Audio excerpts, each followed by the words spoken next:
Buenas tardes, bienvenidos a todos, a todas, a la cuarta charla del tercer Festival de Literatura de Lanzarote.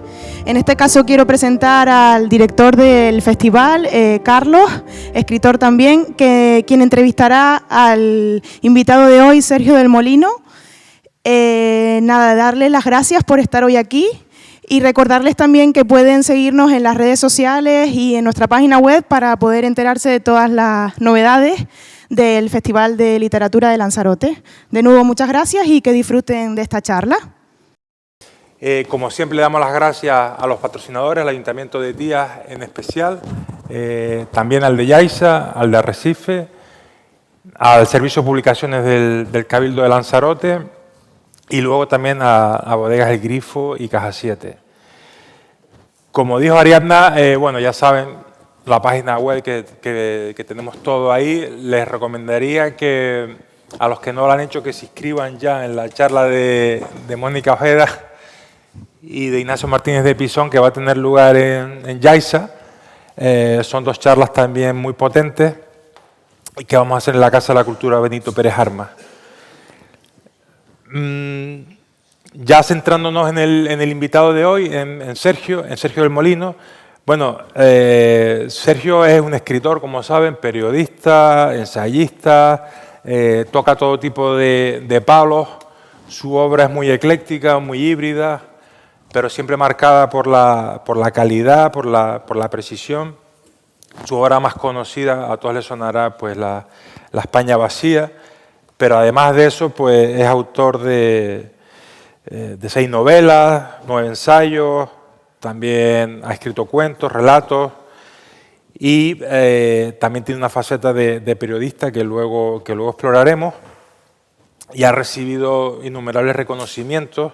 Bueno, por citar unos cuantos, destacaría el Premio Ojo Crítico, el Tigre Juan, el Premio Cálamo, su novela Los Alemanes, que es su última novela, recibió el premio Alfaguara en 2024.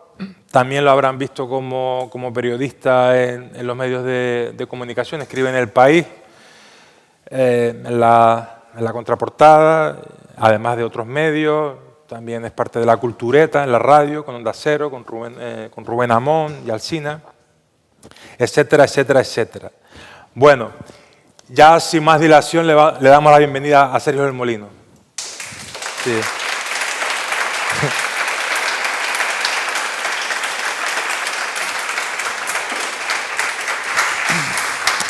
Muchas gracias.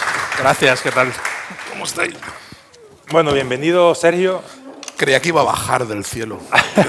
Algo, que teníais un artefacto o algo. Sí, para... eso al final. Con humo. Con humo, como Michael Jackson.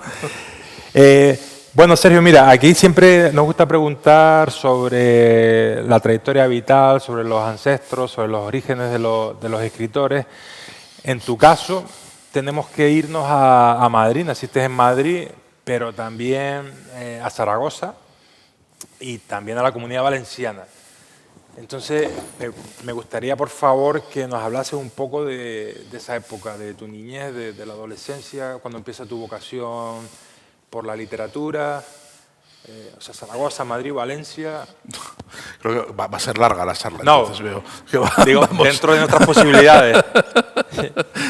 A ver, yo tengo, sí, mis 3 lugares, es ese triángulo, Zaragoza, Madrid, Valencia, lo cual ha hecho de mí una persona que es de 3 sitios y no es de ninguna. Crecer eso en España, en general no debería ser ningún problema, pero yo en España, donde damos mucha importancia al lugar de donde es uno, pues yo he ido aprendiendo que supone ciertos problemas o te hace una persona un tanto rara, ¿no? Cuando hay tanta gente que tiene un apego muy grande al lugar del que procede y se identifica mucho y parece que es una parte muy importante de su identidad. Para mí no lo ha sido, no es importante para mí ni ser madrileño, ni ser zaragozano, ni ser valenciano, y eso me ha hecho crecer como alguien siempre con una conciencia de forastería o de alguien que siempre está que no está en el lugar donde tiene que estar, ¿no? Y creo que eso ha influido en mi forma de mirar la literatura, el hecho de no tener esa patria chica, no tener ese arraigo, de no tener esa cosa, teniéndola, porque evidentemente tampoco tengo una experiencia de desarraigo, de migración, no he crecido, no he tenido que aprender un idioma nuevo, ni me he tenido que ir a la otra punta del mundo, ni reinventarme, ni nada de eso, pero siempre, desde pequeño, yo he tenido la noción de que era el de fuera. Yo era el madrileño en Valencia, era el valenciano en Zaragoza, luego fui otra vez el zaragozano en Madrid, quiero decir, o sea, siempre... siempre eres el de fuera, el que viene de fuera. Y creo que eso ha condicionado mucho mi forma de ver la literatura y mi forma de enfrentarme al mundo, a mi pesar, porque me parecía que era una soberana gilipollez. Quiero decir que no era algo que yo quisiera que me definiera en modo alguno, ¿no? Pero me he dado cuenta de que era inevitable hasta cierto punto, ¿no? El hecho de ser siempre el forastero. Aunque sea una forastería tan frágil, tan fácil de romper. Pero en España las fronteras entre los lugares son muy fuertes, son unas barreras muy grandes, son enormes, y bueno, pues eso ha hecho de mí un tipo, el tipo que soy, ¿no? Alguien que nunca está cómodo en el lugar que le asignan. Yo siempre me he sentido un poco forastero en todas partes. Me siento forastero en el periodismo, me siento forastero en la literatura, me siento forastero como español también, como habitante de esta comunidad, me siento forastero en el lugar, en el entorno ideológico a lo mejor donde yo me siento más afín, también me siento un bicho raro. Me siento un bicho raro en general en todas partes, ¿no? Y he hecho de sentirme el de fuera, el bicho raro, al final una seña no sé si una seña de identidad, pero sí una manera de estar en el mundo, ¿no? No te he respondido nada a la pregunta, me he escaqueado de la infancia, pero no. Pero me parecía más interesante esta cuestión de la identidad. Sí. Sobre todo porque vivimos tiempos donde hay mucha obsesión con esa identidad. Sí, total. No, lo que tengo curiosidad es, ¿te mueves a Zaragoza a qué edad y por qué? ¿Y te mueves a Valencia a qué edad y por qué? Bueno, mi padre era electricista y luego fue profesor de formación profesional, se sacó unas oposiciones y encontró plaza en un pueblo de Valencia. Entonces yo nací en Madrid. Y de niño pues nos trasladaron a ese pueblo, a Tabernes de la Valdigna, donde encontró plaza en el instituto de mi padre. Y luego, unos años después, mis padres consideraron invivible ese lugar, por razones que he contado en un libro que se llama Contra la España vacía, que me provocó algún tipo de disgusto. Bueno, disgusto menor digamos que no me van a poner una plaza en el pueblo de Tabernes por el libro, o a lo mejor sí me ponen una plaza, pero para colgarme en ella, no lo sé si van a hacer con eso.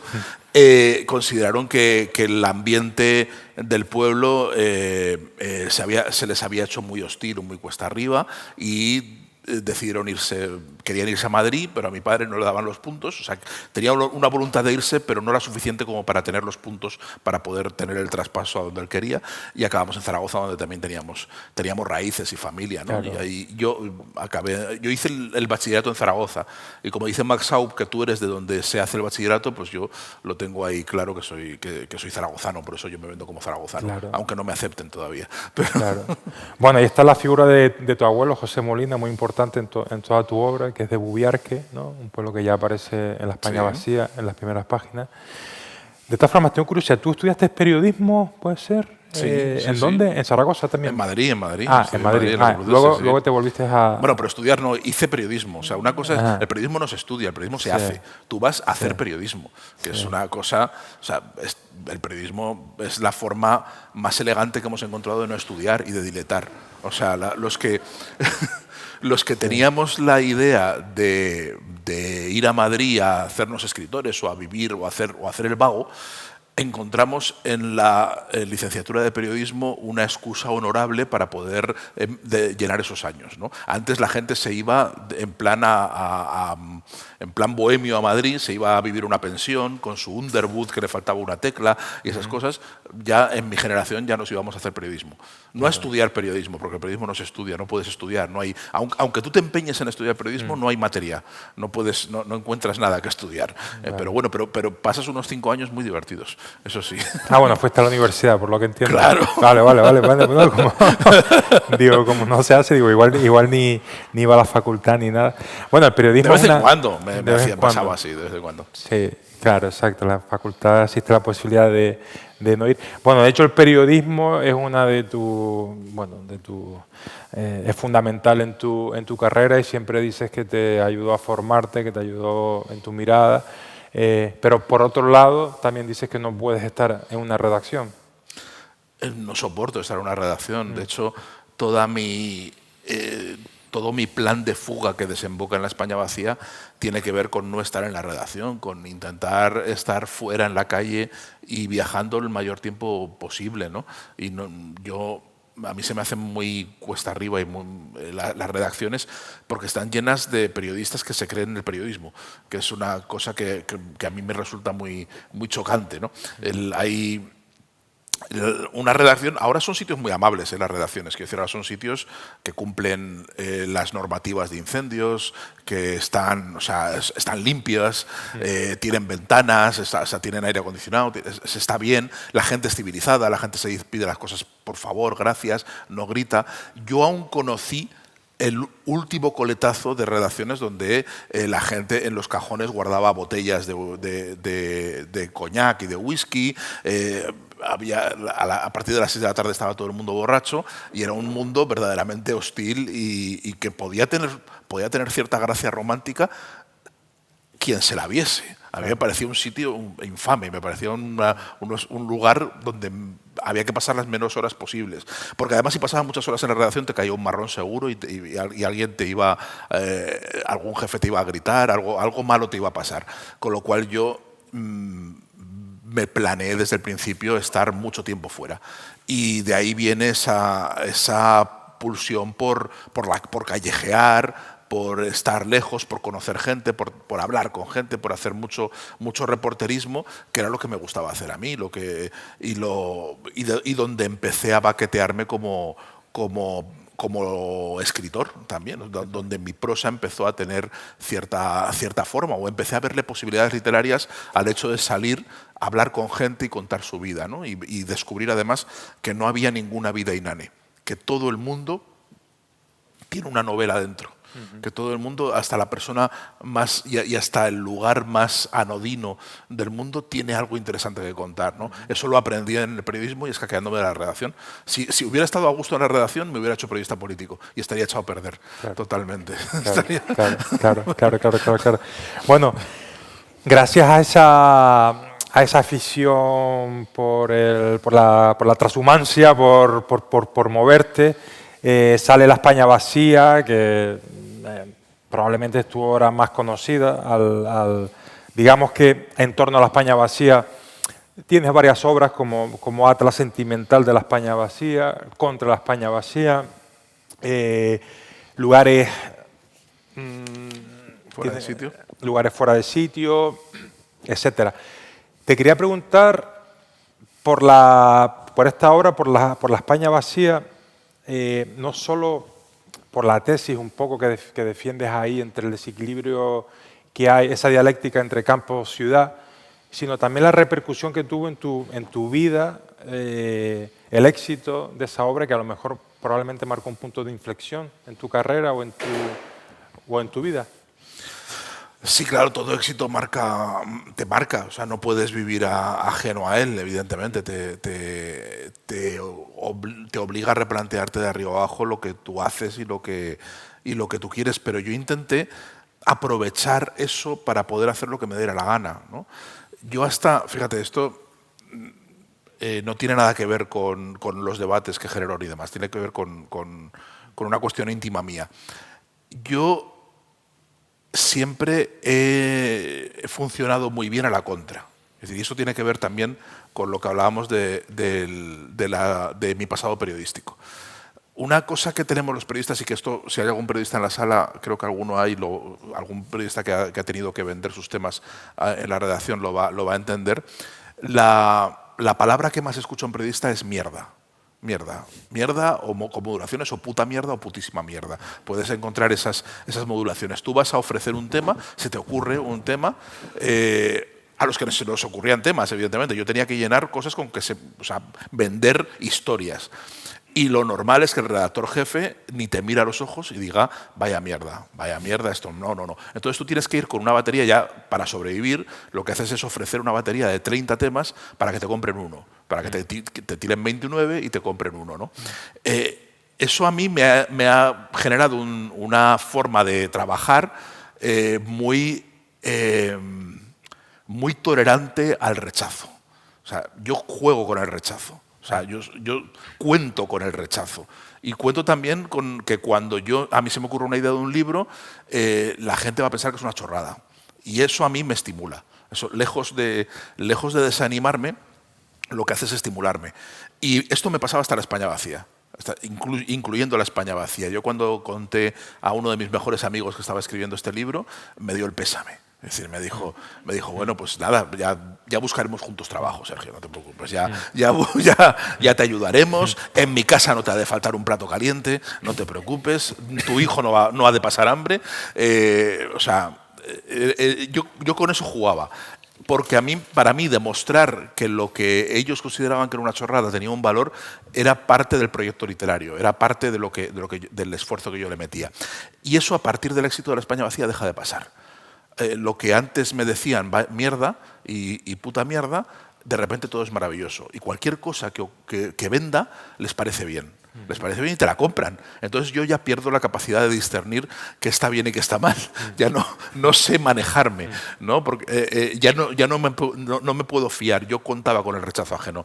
Y eso es lo más duro a lo que me he tenido que acostumbrar y todavía no me he acostumbrado, ¿no? A intentar valorar en la cara del otro si de verdad su entusiasmo es sincero hacia lo que yo le estoy diciendo o es una mera cortesía porque como ha funcionado y como soy el autor de La España vacía puedo hacer lo que me dé la gana y ya no entiendo, ya no me desenvuelvo. Y eso literariamente ha sido lo más difícil para poder hacer lo que yo quería hacer, que era seguir desarrollando, o sea, ya que tenía la voz, ya que tenía la palabra, ya tenía la atención del público, poder contar lo que yo quería, no encasillarme, a pesar de que tú has dicho varios libros que tienen La España vacía en el título, evidentemente surgen porque para mí un libro además no se acaba en el propio libro, hay muchos hilos de los cuales puedes explorar luego y si el libro ha tenido éxito, pues aprovechas y cuentas lo que no podías contar de una forma y cuentas de otra forma, ¿no? en otros libros. Pero yo sobre todo tengo una gama de intereses muy amplios que no se agotaban en lo que contaba en La España vacía y lo que he hecho es aprovechar para poder hablar de ello, para poder hablar de las otras cosas que me interesaban, que si no hubiera tenido ese éxito de La España vacía, pues a lo mejor no hubiera podido sacarlas adelante porque nadie me hubiera hecho caso claro. Contándolas, ¿no? Pero eso es lo que he intentado gestionar en la medida de mis posibilidades ese éxito, pero te digo que el éxito es muy difícil de gestionar. O sea, el fracaso se gestiona muy bien porque solo necesita frustración y ya está, se gestiona pues, con un poco de alcoholismo, con un poco de dar el coñazo a la gente que te quiere. Al final del fracaso se sale, pero del éxito es difícil. El éxito, además del fracaso tienes muchos modelos para salir, del éxito no sabes qué hacer con él, ¿no? Y bueno, para mí ha sido lo más difícil ha sido mantenerme en la senda de ser un escritor, no convertirme en otra cosa, claro. Porque había muchas presiones o muchas inercias para convertirme en otra cosa y yo era escritor y quería seguir siendo escritor después de La España vacía, ¿no? Y creo que más o menos he salvado los muebles. Creo que más o menos he conseguido sobrevivir a mi propio libro. Sí, desde luego, desde luego. Bueno, has dicho algo muy interesante, que tienes una amplia gama de intereses y por ahí voy a ir un poco ahora porque te has centrado en varias personalidades relevantes de la historia de España, como puede ser, y entre sí figuras un poco antagónicas a lo mejor, o no tanto. Tu obra también ha cubierto las trayectorias de Calomarde, esa especie de Rasputín del siglo XIX y que aconsejaba a Fernando VII. Pero también escribiste sobre Felipe González, que me hablabas hoy en el coche, que fue toda una experiencia, el mero hecho de contactarlo, ya podías escribir un libro sobre eso. Al final logró hablar con Felipe González, logró hablar él, creo, ¿no? Porque... Sí, habla solo él. No hay forma de que... O sea, Felipe González no dialoga. No, él siempre está en un... Empezó un monólogo en el año 69, creo, ahí en Francia, y no ha terminado todavía. Así que, ¿sabes? Claro. Sigue ahí. Eso me decía Sergio hoy, que intentaba... que los periodistas ya tenían sus trucos con él para por lo menos intentar preguntarle algo, porque él se iba a salir por la tangente. De todas formas... ¿qué te pareció esa experiencia con Felipe González? El libro, cuando lo conociste. Mira, con ese libro recuperé esa sensación que había perdido con La España vacía de encontrar el rechazo. Yo vi que desde que planteé el libro y no te digo nada cuando salió publicado, yo no entendía o no quería entender por qué no había libros así en España. Yo los echaba de menos. Creo que hay una tradición en la tradición italiana o en la tradición francesa, ¿no?, que son las que puedo conocer más, de literatura política. Por ejemplo, yo pensaba en autores como Leonardo Sciascia, ¿no?, el siciliano, con sus libros. Es verdad que también él era político también, es decir, que también hay una vinculación, pero creo que hay una tradición de indagación de los escritores en la política que se da con mucha naturalidad en otras tradiciones, y en la tradición española no se da. O sea, no existe, no te mete, se da históricamente. O sea, cuando ya la cosa es inofensiva, cuando todo era inofensiva, que puede ser la guerra civil, que todavía nos estamos peleando por ella. Pero cuando no son cosas que dividen y escuecen todavía en la sociedad contemporánea. Ahí no se meten en general los escritores, ¿no? Y no se meten sobre todo a intentar interpelar a figuras como Felipe González, ¿no?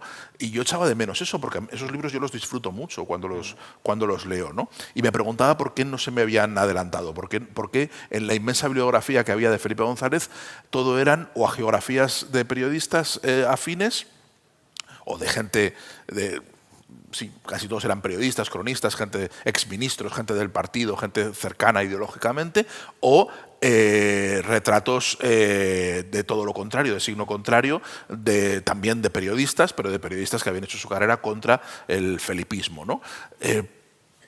Yo me preguntaba por qué no había una aproximación literaria, por qué ningún escritor se había planteado escribir un libro sobre Felipe González. Lo descubrí cuando lo publiqué yo, claro, o sea, lo descubrí por qué no lo hacían. Y eso me lo han dicho algunos colegas, me dicen, ¿por qué te metiste en este berenjenal? ¿Por qué te metiste en este fregado, ¿no? Dando a entender que ellos ni locos se meterían en algo así, ¿no?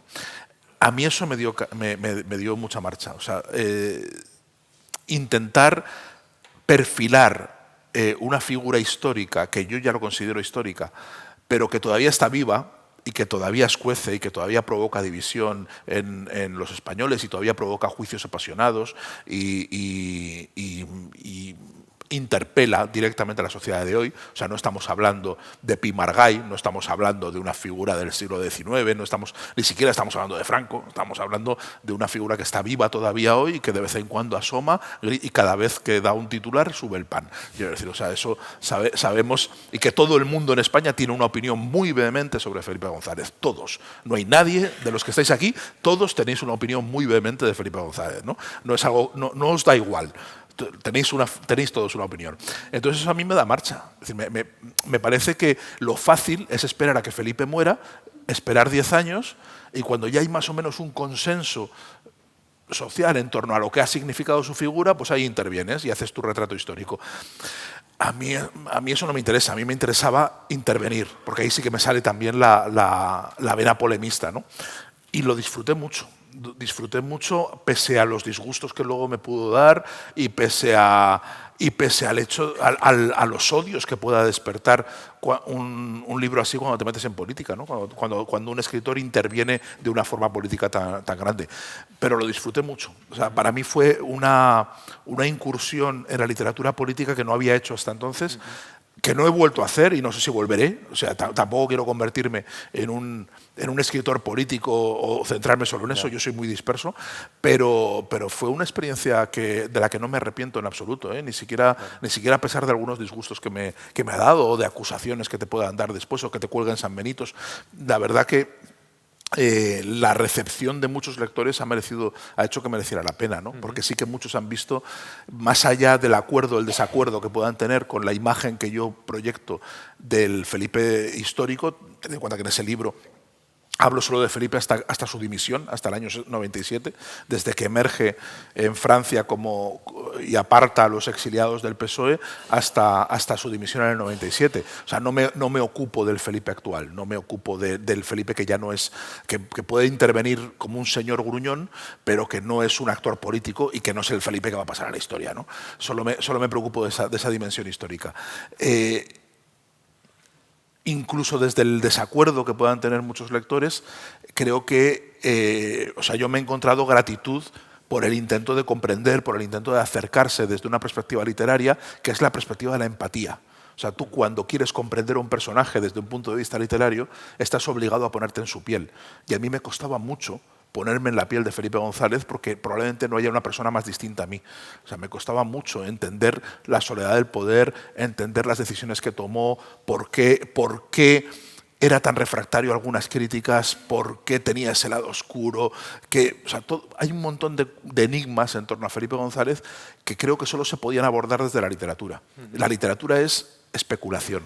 O sea, tú como no sabes, el historiador se debe a los documentos. El historiador dice, bueno, hasta aquí sabemos, hasta donde podamos probar. Tenemos unos documentos, tenemos unas pruebas y hasta aquí puedo leer, ¿no? Como decían en el 1, 2, 3. Dice, hasta aquí puedo leer. Y de ahí no pasa. Pero los escritores tenemos la posibilidad de saltar esa barrera y decir, bueno, sí, tenemos una serie de documentos, una serie de evidencias, de testimonios, incluso de conocimiento, de conversaciones con el propio personaje, pero podemos ir más allá, podemos suponer, podemos ponernos en su piel, podemos jugar a intentar adivinar cosas que un historiador no sabría, ¿no? Claro. Y eso es la literatura. Y por eso yo intenté entender cómo funcionaba esa cabeza solitaria en el poder, si era un Maquiavelo, si era un idealista, hay un montón de cuestiones que me parece que son muy relevantes para entender España también. Y me llevó el interés por entender este país, claro, y por entender la historia de este país. Claro, eso es una de las preguntas que te iba a hacer. Una pregunta fácil, lo digo entre comillas, que tiene que ver con la España vacía también. Si te pregunto qué es España, ¿qué me podrías contestar? Es una comunidad política que está basada en una serie de cuentos, una serie de ficciones que nos contamos, que como todas las naciones son una ficción compartida que funciona mientras nos creamos esas ficciones. Y en el momento en el que dejamos de creer en ellas, la comunidad se disuelve y se convierte en otra cosa. No es, para mí, desde un punto de vista ya más programático, si quieres, para mí es una herramienta de convivencia. O sea, la podemos usar como una herramienta de convivencia. Creo que ha funcionado bien pese a todas sus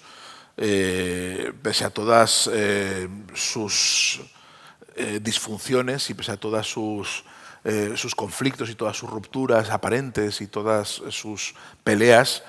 Creo que el invento al final, en estos últimos 40, casi 50 años, ha funcionado bien.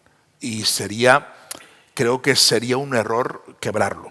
Creo que merecería la pena hacer el esfuerzo por mantenerlo, porque creo que las alternativas que tenemos para poder armar una convivencia democrática en este rincón del mundo son peores. Creo que son más esencialistas, creo que están más centradas en la etnia. Creo que las ficciones que nos hemos contado sobre España,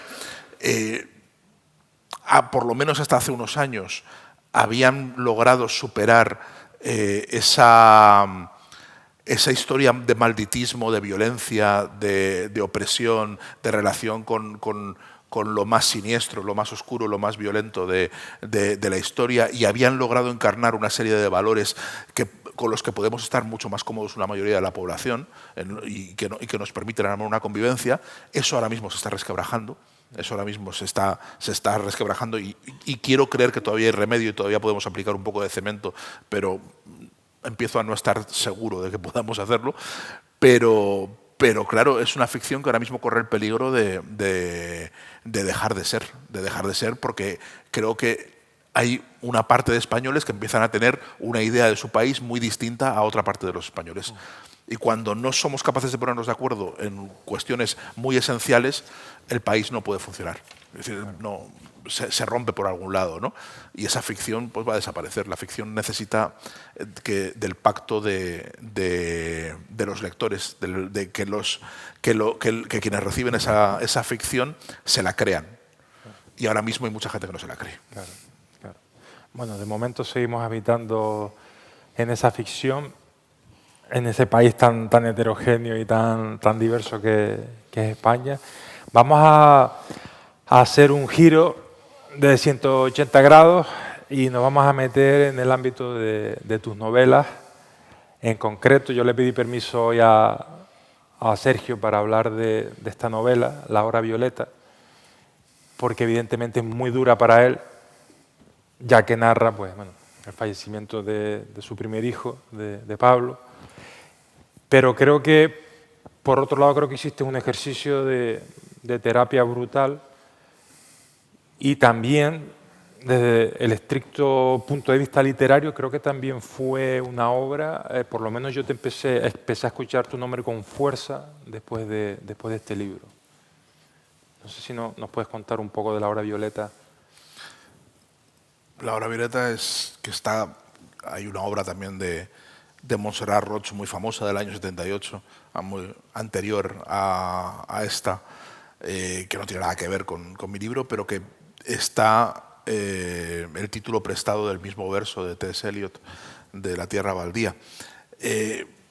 La hora violeta es un libro que lo publiqué en 2013 y me lleva acompañando desde entonces constantemente y estoy muy agradecido a que me acompañe. Yo pensaba que iba a ser un libro secreto, que iba a ser una lectura a la que no se iba a acercar nadie, porque la tesis que la sostiene es que los niños muertos no le importan a nadie, ¿no? Que vivimos en un mundo, en este mundo occidental, donde afortunadamente hemos prácticamente erradicado la mortalidad infantil.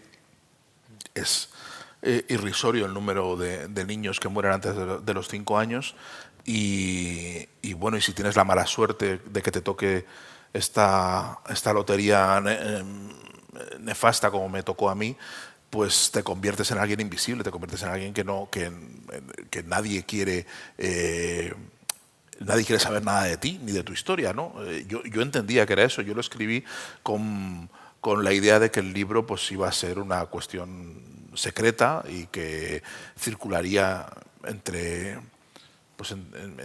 algunos lectores por las razones que fueran, y ahí se quedaría, ¿no? Se quedaría mi necesidad de escribirlo y la necesidad de algunos lectores de compartir esa historia conmigo, ¿no? No fue así, no fue así. La verdad que se me desbarató la tesis porque yo escribía sin mucha fe, sin ninguna fe en realidad, con la voluntad de hacer visible lo invisible.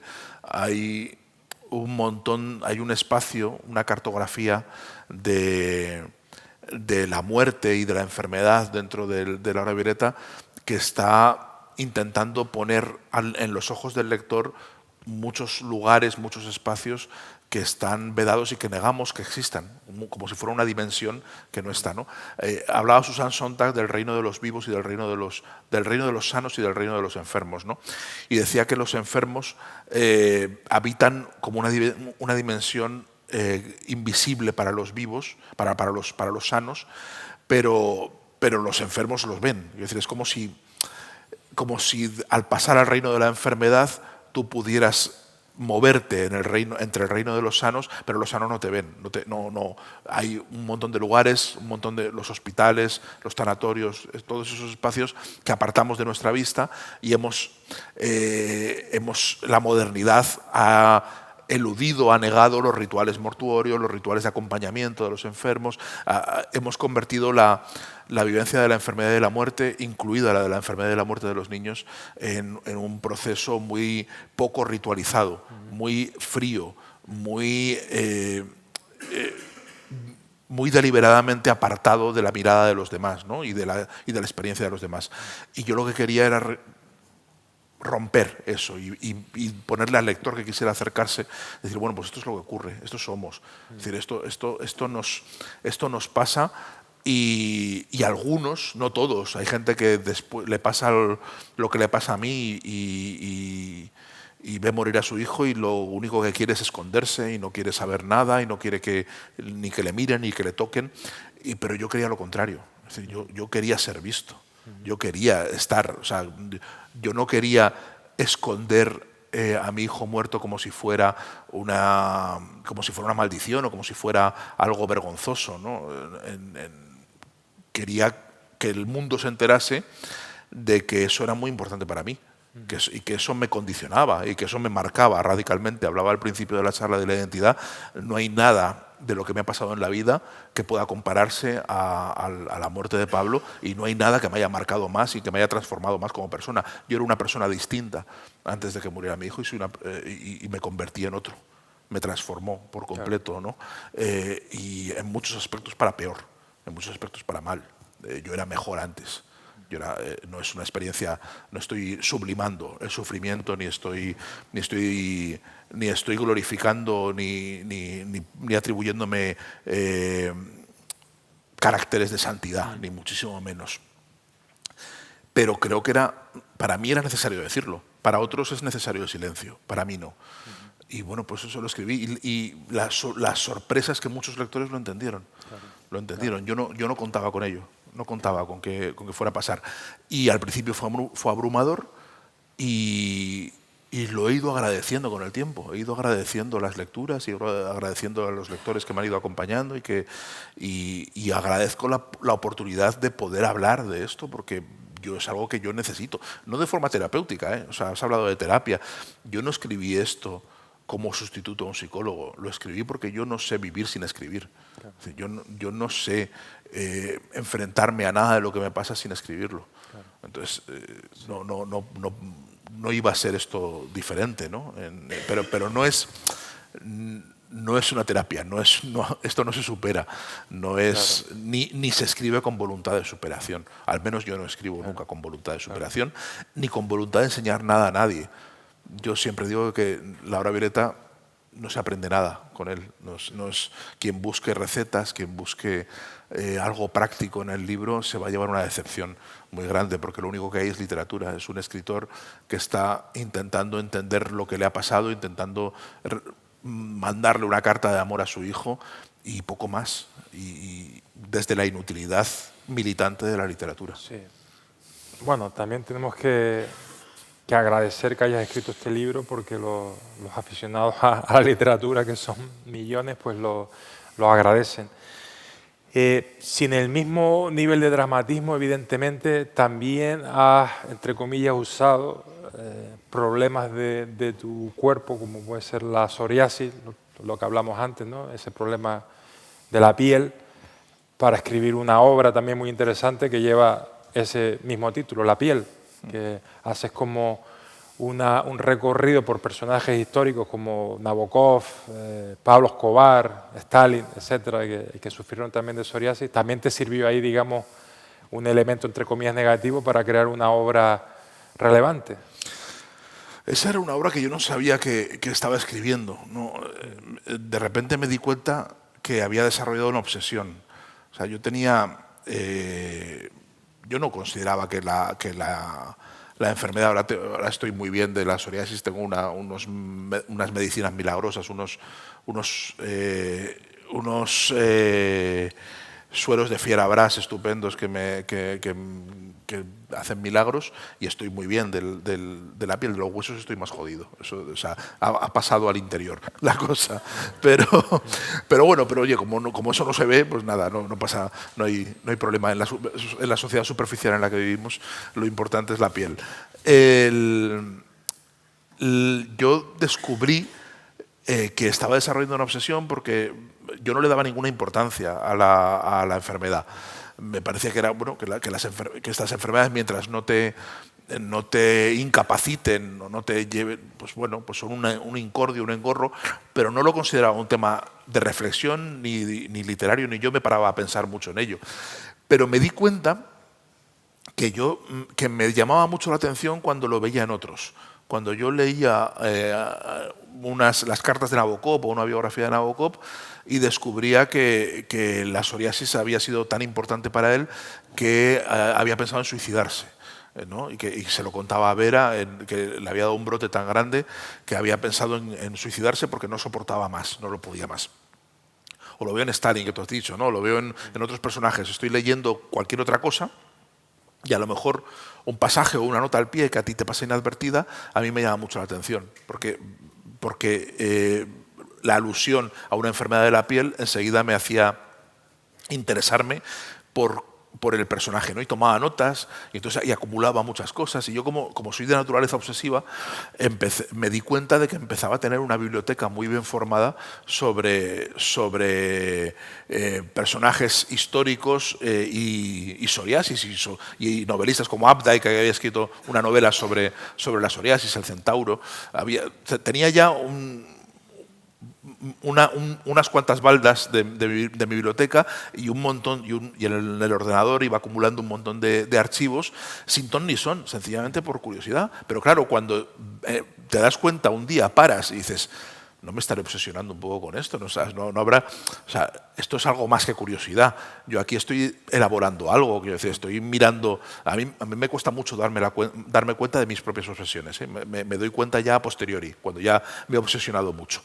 Y entonces vi que sí, que estaba pensando, me di cuenta en el espejo, y por eso el libro es especular, por eso el libro se mira, me miro siempre en otros personajes. Me di cuenta en estos personajes que me había estado engañando a mí mismo, que la enfermedad me afectaba mucho, me condicionaba mucho, que pensaba mucho sobre ella, que condicionaba mi forma de estar en el mundo en muchos aspectos, ¿no? y mi forma de mirar. Y entonces, a partir de ahí empecé a pensar, empecé a tirar del hilo, y el libro salió solo. El libro también salió solo también como una forma de rentabilizar el dinero que me había gastado en libros. Digo, este dinero habrá que recuperarlo, y le pedí un anticipo a la editorial para poder recuperar el dinero que había invertido en todos esos libros, ¿no?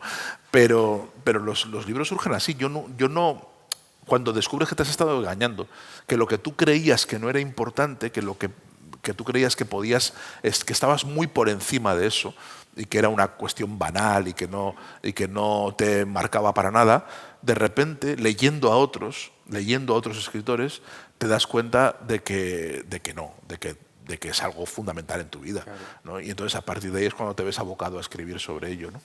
Claro, eso también está relacionado con otro libro que te voy a preguntar ahora, Los alemanes, porque vi también en que en tus ensayos ya habías tratado ese asunto hacía mucho tiempo, te ibas como acumulando, lo tenías en tu mente, hasta que le das forma de novela, ¿no? En 2024, que es cuando te dan el premio Alfaguara.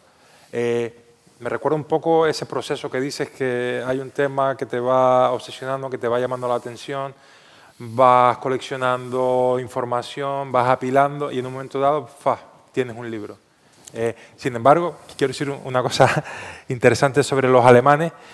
Lo que hablábamos antes en el coche, decías tú con cierta ironía que tus amigos te decían que tenías que escribir una novela, ¿no? Con trama, personajes, arcos, y ahí dijiste tú, ¿no querías una novela? Pues toma novela, ¿no? Toma trama, toma personajes, toma misterio, ¿no? Bueno, eso tiene que ver con no sé si la acusación o la etiqueta que recibí durante mucho tiempo de escribir libros que yo llamaba novelas, y que a alguna parte de la crítica le molestaba profundamente que yo llamara novelas. No sé muy bien por qué, porque yo decía bueno, la España vacía no llega a decirlo, pero igual podía decirlo también, o sea, por joder solo. Pero yo de mis libros los presentaba como novelas porque no sabía cómo presentarlos, quiero decir, no sabía qué decir de ellos, porque cualquier otra cosa me parecía que era decir que es crónica, ensayo, no sé, autobiografía, es que no había un montón de etiquetas un poco difusas que no decían nada. Y lo importante de todos esos libros era la sustancia narrativa, era lo narrativo. O sea, realmente yo los concebía como proyectos que contaban una historia con una estructura narrativa, ¿no? Claro. Y eso es una novela. Es decir, la novela para mí, y creo que no estoy solo en esta idea, la novela no se define por lo ficticio. La novela se define por otros aspectos, se define por una voluntad de narrar, una voluntad de construir unos personajes que se construyen, una voz narrativa que te acompaña, y en ese sentido yo creo que mis libros son novelas, los que no son ensayos puros, pero se pueden defender perfectamente como novelas. Pero eso irritaba mucho, me pasó sobre todo con un tal González, irritó muchísimo más, ¿no? Además, ya incluso por cuestiones utilitarias me decían, pero hombre, si no hubieras dicho que es una novela, podíamos meter este libro que te premiaran en un premio en no sé dónde, pero claro, pones novela y esto no lo puedes, un jurado de novela esto no te lo va a aceptar. Digo, bueno, tampoco lo he escrito por eso, ¿no? Pero había como mucha idea y sobre todo había también, esto iba acompañado a veces de un reproche a veces velado y a veces explícito. Sí, bueno, muy simpático, Sergio, muy bien, unos libricos muy majetes, pero a ver cuándo escribes una novela de verdad, a ver, porque ahí es donde se mide un escritor de verdad, ahí es donde es la novela, ¿no? O sea, que es una cosa un poco del macho, ¿no? A ver cuándo coges el machete y sales y nos das un libro como Dios manda, no estas mierdas que nos haces tú constantemente, ¿no? Entonces yo con los alemanes me desquité, pero bueno, no lo escribí por esa razón, no lo escribí para desquitarme, pero claro, una vez yo tenía esa novela, cuando la presenté dije, ¿y esto cómo lo presento? Digo, pues esto es una novela. Bueno. Es el adjetivo, digo, a ver quién me pone peros.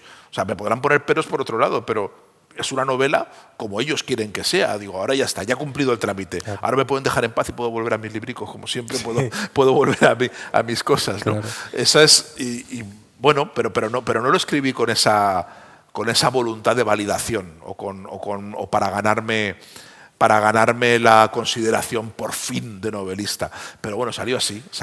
Hay un momento, hay historias que requieren una forma, una aproximación, y esta para mí requería una ficción con unos personajes que fueran ficticios puros, aunque yo defiendo que mi Felipe González, es tan ficticio como cualquier personaje de los alemanes. Sí. Desde luego yo lo he encarado así. Claro. Bueno, ya saben que los alemanes es una colonia que llega en 1916 a Cádiz, una colonia alemana proveniente del Camerún, pero voy a saltar otro libro. Voy a saltar a otra novela que se llama Lo que a nadie le importa, porque ahí hablas de tu abuelo, que también lo nombras en La España vacía, José Molina, porque Sergio se llama Sergio del Molino Molina.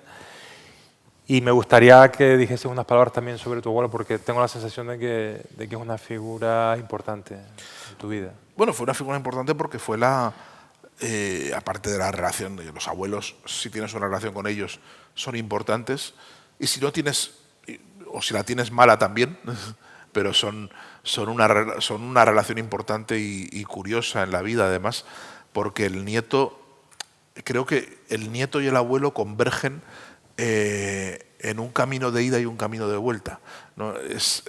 Hay una comunicación entre abuelos y nietos que no se puede dar entre padres e hijos, ¿no? y que además es una pena que malogremos hoy esa forma especial de relación, forzando a que los abuelos sean de nuevo padres, o sean padres subsidiarios, o sea, que se encarguen de los nietos, cuando los abuelos no deberían encargarse de los nietos, deberían tener una relación mucho más cómplice, mucho más especial, mucho menos de responsable. O sea, el abuelo no debería ser el adulto responsable, debería ser el adulto irresponsable al lado del nieto, ¿no? Y la relación O sea, no debería tener que replicar con el nieto la relación que tuvo con el hijo cuando era pequeño. Tenía que tener una relación completamente distinta. Creo que ahí estamos perdiendo algo, usando a los abuelos de niñeras, creo que estamos perdiendo algo importante, todos, pero fundamentalmente, los abuelos lo están perdiendo, pero los nietos también.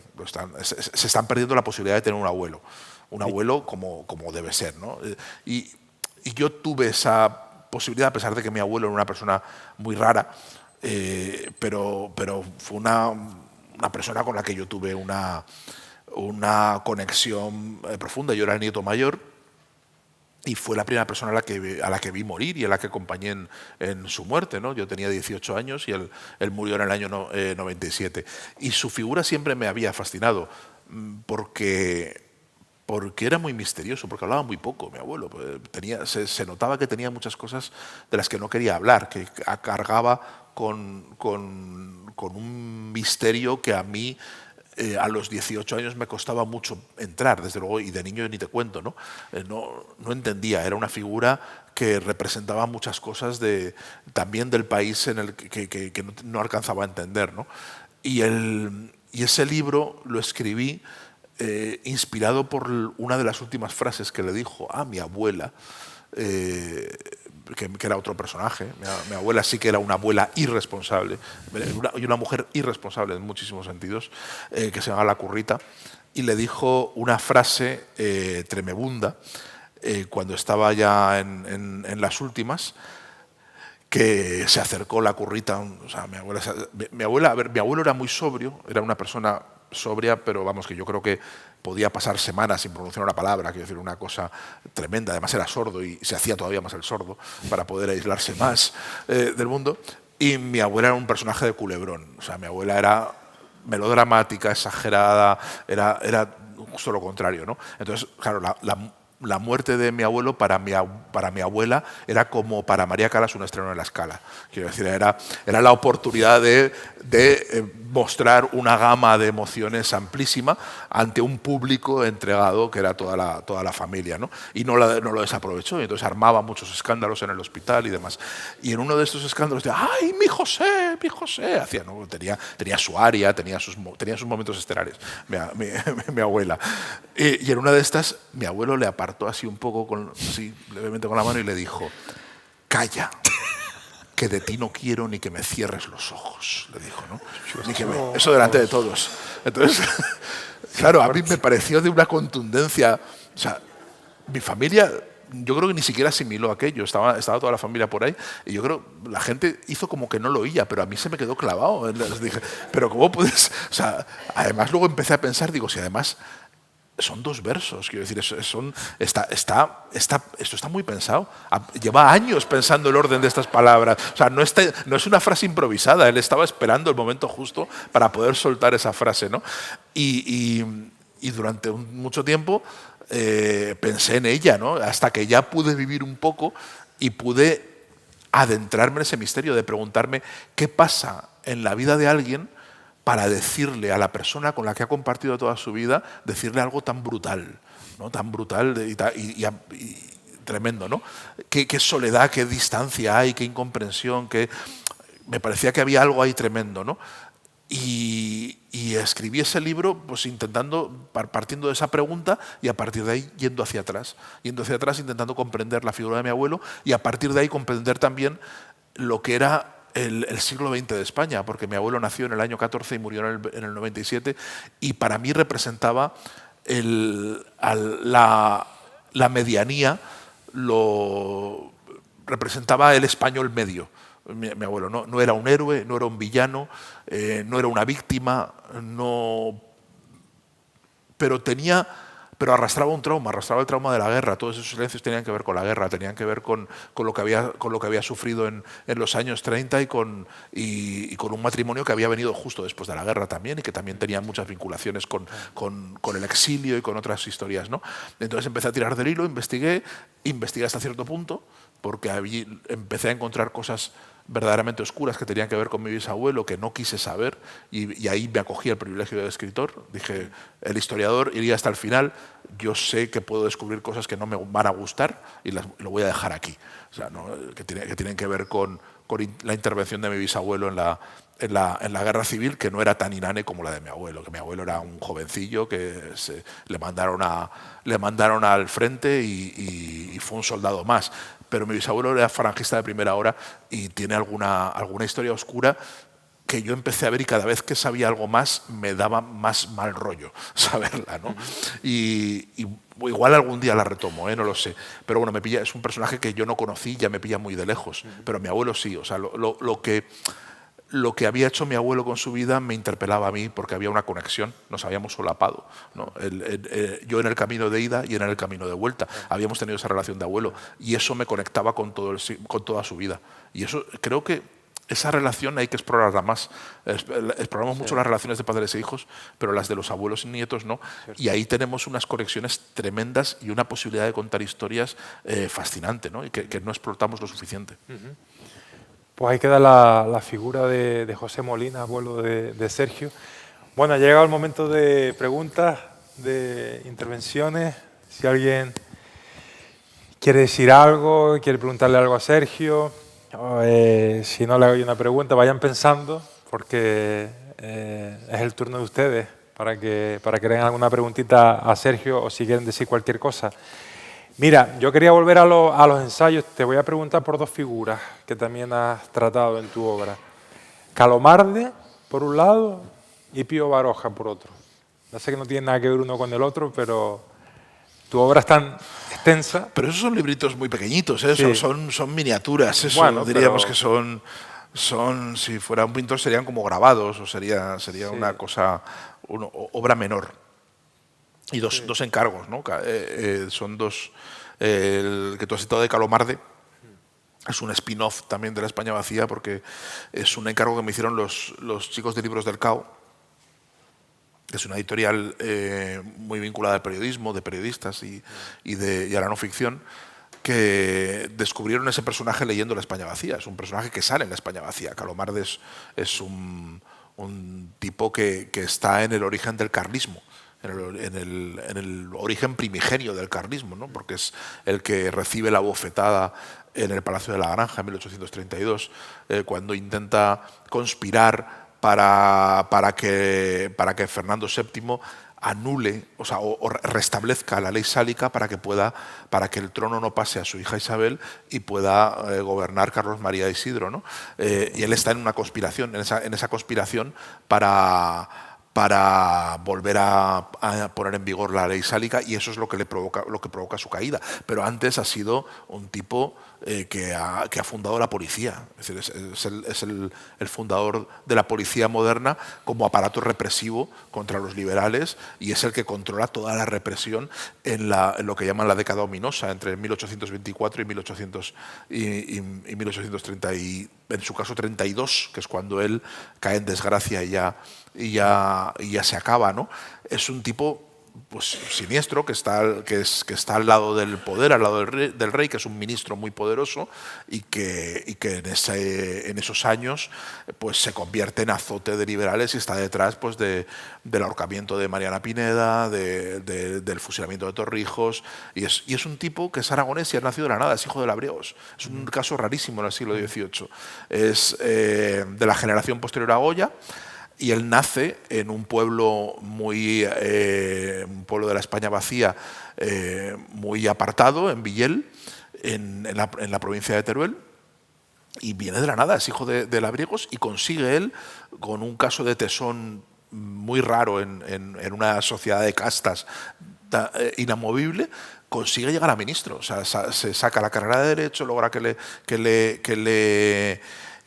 le patrocinen, se convierte en protegido de Godoy, luego traiciona a Godoy, empieza a medrar en la corte y acaba de ministro, y acaba siendo la persona, después de Fernando VII, probablemente la persona más poderosa de España, ¿no? Y es un historión, Bueno, esto aparece por aquí, entonces, claro, los de Libros del Cao les ha gustado el personaje y me proponen hacer un perfil, una mini biografía sobre Calomarde, y la hago y me lo paso muy bien. Me parece que es uno de estos personajes secundarios de la historia que los tenemos olvidados, casi nadie sabe mucho de él, no hay casi bibliografía actual reciente sobre Calomarde, y me hizo mucha ilusión rescatarlo, la verdad. A mí es mucho más agradecido escribir sobre malos que sobre buenos. Sí, es sí, mucho, sí. es mucho más, te da mucho más juego, ¿no? Claro, y Calomarde es un malo muy malo. Claro. Y lo de Baroja fue otro encargo de una colección muy pequeñita también, que nos invitaban a una serie de escritores a escribir sobre nuestro Baroja, gente que fuéramos barojianos y que lo hubiéramos leído, y yo creo que fui reclutado porque creo que era de esa colección probablemente uno de los pocos barojianos menores de 95 años que había en España. Entonces, en mi generación de escritores creo que hay muy poquitos colegas que sean barojianos y que manejen la tradición española del siglo XX, del siglo XIX, ¿no? Yo he leído mucho, vengo de ahí, creo que en mi prosa se nota que he leído mucha literatura española, y eso me hace también otro tipo raro, por cerrar el círculo por lo del principio. Yo estoy rodeado de escritores de mi edad que se han formado leyendo las traducciones amarillas de Anagrama, y a veces su prosa suena a inglés traducido muchas veces, porque es lo que han mamado. Han leído a Martin Amis, a McEwan, a Foster Wallace, y en sus versiones traducidas, y eso es lo que permea y es lo que saben de ello, ¿no? Y no han leído a Baroja, no han leído a Galdós, no han leído a los 98istas, no han leído a Zorín, y yo sí que he tenido esa dieta. Y entonces creo que parte de mi elemento diferencial es que yo sueno a escritor español, cosa que muchos escritores españoles no suenan a escritores españoles, y eso es una rareza actual, quiero decir, porque tú lees a un escritor argentino y suena a escritor argentino, tú lees a un escritor mexicano y suena a la música, porque está hecho de lecturas mexicanas, está hecho de lecturas argentinas, pero los escritores españoles de mi generación, y probablemente de mis padres también, de lo que se llamó la nueva literatura, la nueva narrativa española a partir de los años 80, que también renegaban mucho de la tradición española, somos un caso anómalo, porque somos probablemente los únicos escritores que no sonamos a la prosa, no sonamos a la literatura de nuestro país, porque no la hemos leído. Claro. Es una tradición ajena a nosotros. Claro, claro. Bueno, pues ahí va esas reflexiones sobre Calomarde, Baroja, el estilo literario actual. ¿Quién quiere decir algo? ¿Quién quiere preguntar algo? Yo no os veo, porque está el foco que me dan los ojos y nos... Sí, espera que entren en el micro creo que le dan un micro. Para que salga bien en la grabación también.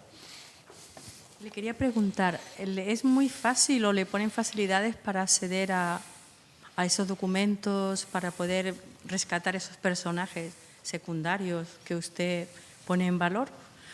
Quiero decir, usted tiene la idea de un personaje, si no hay mucha documentación, le facilitan el acceso a esa documentación. ¿Cómo lo hace? Según qué personaje, según qué... O sea, pero en general la documentación está ahí.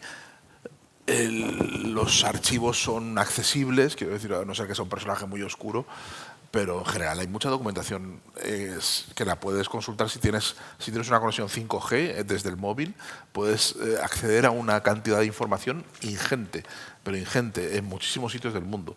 O sea, es relativamente fácil. Quiero decir, lo que necesitas es tiempo y paciencia y dejarte unas cuantas dioptrías viendo las cosas, pero hay muchísima información. O sea, creo que nunca fue tan fácil acceder a fuentes primarias, y eso que yo no las uso. Es decir, yo no soy un investigador, yo no soy un historiador, no tengo que estar dejándome las pestañas en los archivos, pero si necesito recurrir a ello, es muy fácil. Quiero decir, o sea, la información que tú necesitas para hacer un perfil, conocer a un personaje, la encuentras.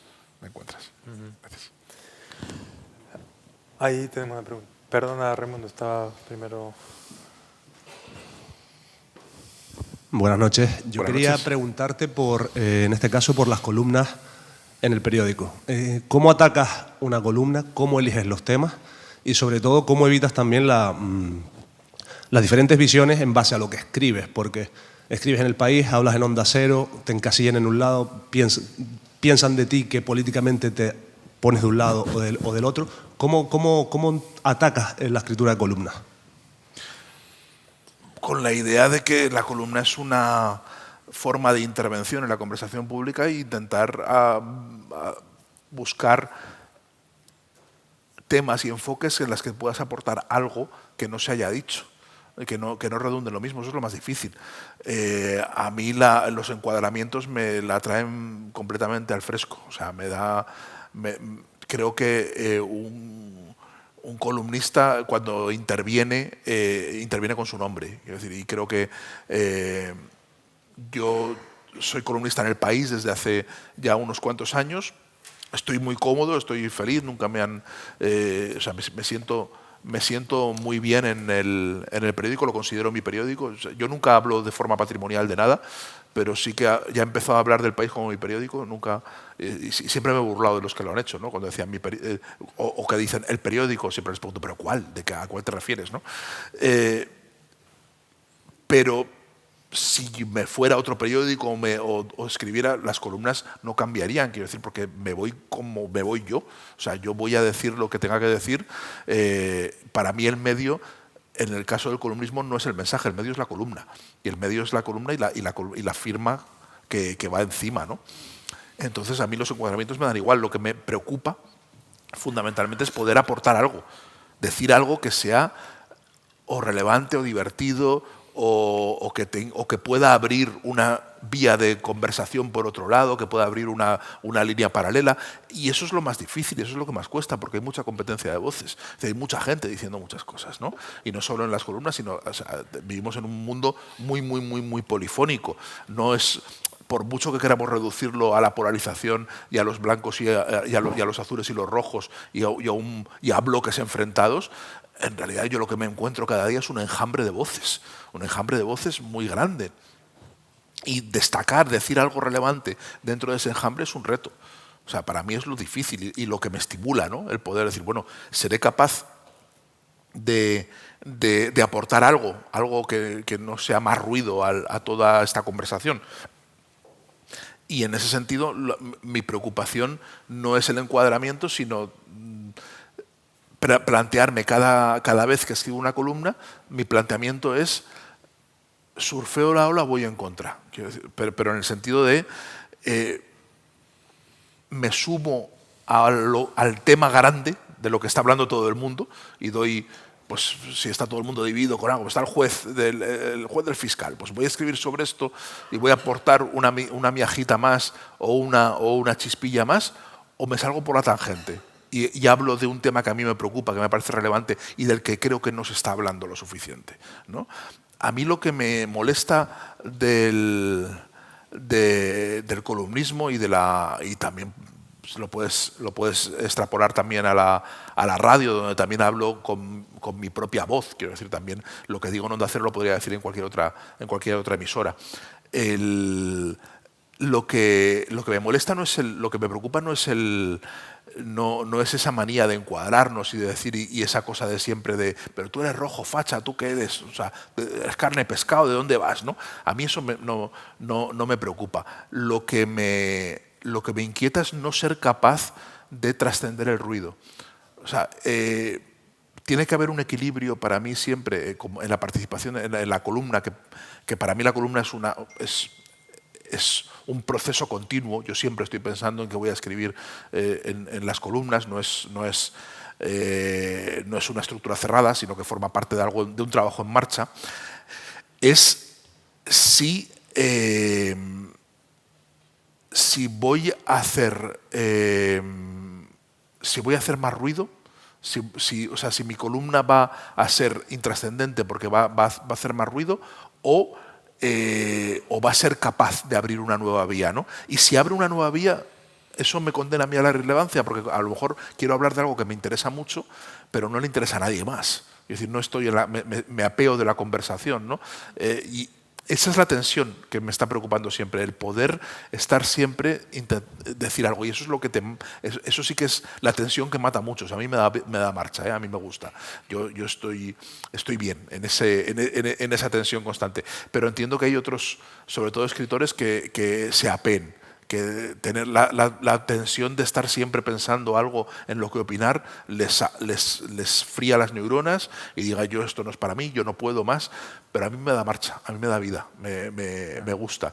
Y cuando he aprendido que me da exactamente igual dónde me vayan a encuadrar o dónde me vayan a poner San Benito, que lo importante es lo otro, pues tiro para adelante, ¿no? Y a mí me mantiene una tensión muy saludable. Me gusta mucho, lo disfruto, ¿eh? Es una de las cosas que disfruto del poder participar en la conversación pública así.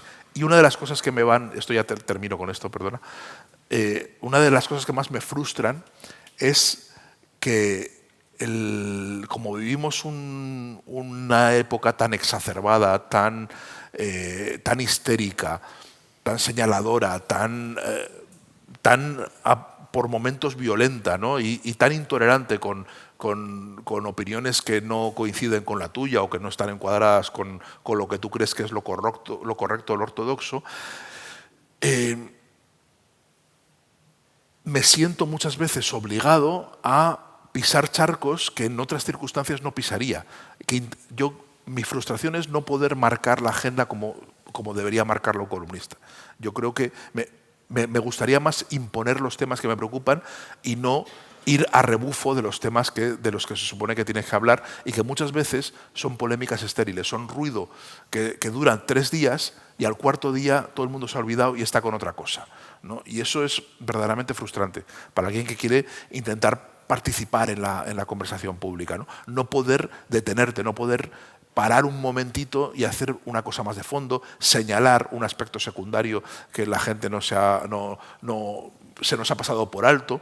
Decía una frase esta mañana muy interesante mi compañera de Onda Cero, Marta García, ayer en su columna precisamente de las 7 de la mañana con Alsina, decía: no hacemos más que hablar de políticos y se nos olvida hablar de políticas, de las políticas, ¿no? Y eso creo que es la frustración que compartimos todos, de que siempre estamos obligados a posicionarnos por cuestiones que son gilipolleces la mayoría de los casos, ¿no? Y en lugar de hablar de lo que verdaderamente nos inquieta, nos preocupa y que debería marcar el tono ciudadano, ¿no? No sé si te he contestado o me he ido por muchos cerros de Úbeda, pero vamos, básicamente esas son algunas de las reflexiones que me vienen a mí como columnista y cómo resolver yo esta tensión constante en la que vive un columnista. Bueno, vamos a hacer una última pregunta ya. No sé si Raimundo... Bueno, estaba Raimundo, pero... Sí. Bueno, pues usted sí. Acércale, por favor. No, es para la grabación que se... Sí. Hola, Sergio. Es para el juicio luego. Bien. Para los abogados. ¿Sabes? De acuerdo, entonces ahora lo enfocaré desde otro punto de vista. Quería comentarte que yo lo último que he leído de ti en libros ha sido el librito pequeño de Joseph Roth, de la colección de 2 tardes. Leí también el de Vilas y el de Espido Freire. Tengo la sensación que para ti es importante Joseph Roth, y a mí hubo una cosa que me dolió un poco porque tuve la sensación que nombrabas con mucho hincapié el tema del alcoholismo en la vida de Joseph Roth. ¿Habría sido el mismo si no hubiese sido alcohólico? Y luego, ¿cómo ha influido en ti y en tu escritura? Para mí el alcoholismo en Joseph Roth es tan importante que intento comprender su literatura a través del alcoholismo directamente, porque creo que es lo que marca y lo que le hace... Bueno, evidentemente no es lo único que le marca, pero se le ha leído mucho como un escritor judío, se le ha leído mucho como un escritor austrohúngaro, se le ha leído en muchas claves, pero yo siempre tenía la sensación, leyéndolo, que había una evolución, que de la marcha Radetzky hacia los últimos libros empezabas a ver a alguien, o sea, desde luego quizá era una deformación de leerlo como escritor. Yo leía a alguien que estaba luchando consigo mismo, que estaba intentando luchar por mantener la lucidez, que estaba intentando todo el rato mantener un pulso dentro de su obra que cada vez le costaba más porque cada vez pasaba más, o sea, el alcoholismo le iba deteriorando y le iba debilitando y le iba haciendo que esa capacidad enorme de trabajo que tenía se fuera menguando, ¿no? Y eso creo que se rastrea, yo lo percibía como una intuición y cuando me propuse el libro lo leí con atención y vi que sí, que efectivamente, o sea, noté rasgos claros que cuento en el libro de deterioro y lucha, o sea, de alguien, yo en El peso falso, que es uno de mis libros favoritos y de los más imperfectos y más preciosos, yo ahí veo claramente a un señor que está luchando por aprovechar los minutos de sobriedad y de fuerza que tiene cada día porque sabe que el resto del día no va a poder aprovecharlos. Y entonces adapta su forma de escribir, adapta la estructura, adapta su ambición literaria, la modela, su ambición que ha sido mucha, la va modelando y la va cambiando por sus condiciones, por su enfermedad y su adicción, ¿no? Y eso creo que no, ese era, cuando hablaba antes del columnismo, cuando yo quiero escribir sobre Joseph Roth, quiero decir algo que no se ha dicho. O sea, se ha hablado, hay mucha bibliografía, se ha hablado mucho de él. No voy a hacer un refrito de todos los ensayos y de todas las cosas. Yo tengo esa mirada sobre Joseph Roth, pues esa es la que comparto, ¿no? Eso quiere decir que solo es un escritor borracho, solo es un escritor alcohólico, ni muchísimo menos, evidentemente, pero que esa beta se había dejado de lado y para mí era importante y explicaba algunas cosas de cómo evolucionaba su obra, sí, y me dediqué a señalarla, ¿no? Eso me parece que era importante y a mí me emociona mucho. A mí me emociona mucho la forma en la que Joseph Roth intenta sobreponerse a las limitaciones físicas que su condición le va menguando y le va apagando. Y él se revela y hasta el último momento está buscando formas para mantener, o sea, de la misma forma que el borracho se pone un chicle de menta o se perfuma o intenta disimular, ¿no?, delante de la sociedad, pues él hacía que inventaba una forma de escribir, una forma de plantear su literatura para que no se notase lo que le pasaba, ¿no? Y eso a mí me conmueve como escritor, me conmueve. Me parece que hay un amor a la literatura y al oficio que lo he visto en muy pocos autores, ¿no? Y en ese sentido, pues Joseph Roth, sí, claro, es importante para mí. Si no hubiera escrito el ensayo sobre él, le tengo muchísimo cariño y me siento muy reflejado en muchos aspectos que tienen que ver con esa forma de entreverar el periodismo y la literatura, la crónica, el no sentirse nunca en un lugar, ese sentimiento de extranjería que él tenía siempre, ¿no? Yo hay muchas cosas de mí mismo que las proyecto en la literatura y en la vida de Joseph Roth, ¿no? Para mí es un ser que cuando quieres hablar de la identidad y del desarraigo y de sentirse extranjero, es probablemente uno de los autores fundamentales del siglo XX, ¿no? Y me emociona muchísimo y lo disfruto muchísimo. Sí, para mí es un grande, un gigante. Claro, esa era una de las preguntas que le iba a hacer yo a Joseph Roth, que dice: así soy realmente, maligno, borracho, pero lúcido. Eso dice Joseph Roth. Tenemos tiempo para una preguntita más y ya cerramos el acto. No sé, Raimundo, no sé si te acuerdas de tu pregunta. Vamos a esperar un segundo que te traigan el micro.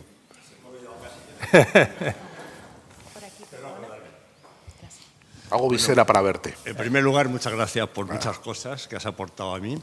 Y en relación con una última columna tuya, quería preguntarte cómo reaccionarías como padre si una hija tuya adolescente dice que quiere meterse a monja de clausura. No tengo hijas adolescentes, creo que, o sea, es un supuesto. Creo que es un supuesto que por suerte la vida no me va a poner delante. Pero reaccionaría muy mal. O sea, no te voy a engañar. O sea, no me parecería, o sea, me sentiría profundamente fracasado como padre.